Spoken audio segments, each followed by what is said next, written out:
24 సంవత్సరాల పోరాటం, ఒక తల్లి న్యాయం కోసం చేసిన యుద్ధం. 24 సంవత్సరాలు ఒక తల్లి కోర్టు చుట్టూ తిరిగింది. ఆమె చేతిలో డబ్బు లేదు, రాజకీయ శక్తి లేదు, కానీ ఉన్నది ఒకటే, గుండె ధైర్యం. ఇది తెలుగు తమిళ నటి ప్రత్యూష కథ.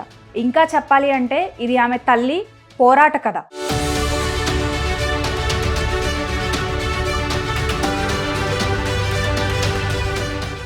చాలా చిన్న వయసులోనే ఇండస్ట్రీలో మంచి గుర్తింపు తెచ్చుకున్న యువనటి ప్రత్యూష. అందం, ప్రతిభ, భవిష్యత్తు అన్నీ ఉన్న అమ్మాయి. కానీ 2002 ఫిబ్రవరిలో హైదరాబాద్లో ఆకస్మికంగా ఆమె మరణించింది. అప్పుడు ఆమె వయసు కేవలం 22 సంవత్సరాలు మాత్రమే. ఆమెతో పాటు ఉన్న వ్యక్తి గుడిపల్లి సిద్ధార్థ్ రెడ్డి. ఇతను కూడా విషం తీసుకున్నాడని చెప్పారు, కానీ అతను మాత్రం బతికిపోయాడు. ప్రత్యూష మాత్రం చనిపోయింది. అక్కడి నుంచి మొదలైంది అసలైన అనుమానం. నా కూతురు ఇలా చనిపోదు, ఇది ఆత్మహత్య కాదు, ఖచ్చితంగా మానభంగం చేసి హత్య చేశారని ప్రత్యూష తల్లి సరోజినీదేవి మాట.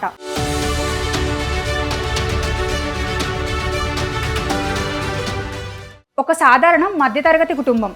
పెద్ద లాయర్లను పెట్టుకునే స్తోమత లేదు, కానీ ఆమె వెనక్కి తగ్గలేదు. విచారణల తరువాత కోర్టు కీలక నిర్ణయం తీసుకుంది. సిద్ధార్థ్ రెడ్డిని ఆత్మహత్యకు ప్రేరేపించిన నేరం కింద దోషిగా తేల్చి 5 సంవత్సరాలు జైలు శిక్ష విధించింది. ఇది తల్లి పోరాటానికి మొదటి విజయం. కానీ కేసు అక్కడితో ఆగలేదు. తెలంగాణ హైకోర్టు వద్దకు వెళ్ళింది.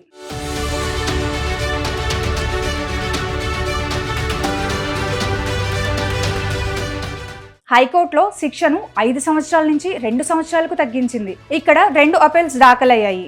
సిద్ధార్థ్ రెడ్డి, నాకు శిక్ష రద్దు చేయాలని, సరోజినీదేవి, ఇది హత్య కాదు, నాకు పూర్తి న్యాయం కావాలని.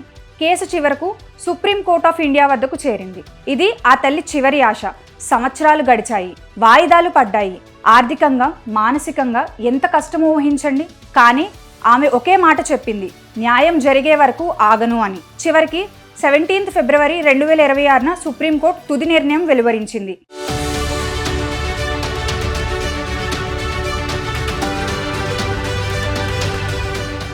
కోర్టు చెప్పిన ముఖ్య విషయాలు: హైకోర్టు ఇచ్చిన 2 సంవత్సరాల శిక్షను యథాతథంగా విధించాలి. సిద్ధార్థ్ రెడ్డి అపెల్ను తిరస్కరించింది. అతను 4 వారాల్లో లొంగిపోవాలని ఆదేశించింది. హత్య లేదా హత్యాచారం నిరూపించే స్పష్టమైన ఆధారాలు లేవని కోర్టు తెలిపింది. విషం వల్లే మరణం జరిగిందని తేల్చింది. సరోజినీదేవి ఆశించింది హత్య కేసుగా గుర్తించాలని. అది జరగలేదు. కానీ కనీసం దోషి శిక్ష నుంచి తప్పించుకోలేదు. 24 సంవత్సరాలు ఒక తల్లి న్యాయం కోసం నిలబడింది, పోరాడింది. ప్రత్యూష ఇక లేరు, కానీ ఆమె తల్లి పోరాటం చరిత్రలో నిలిచిపోయింది.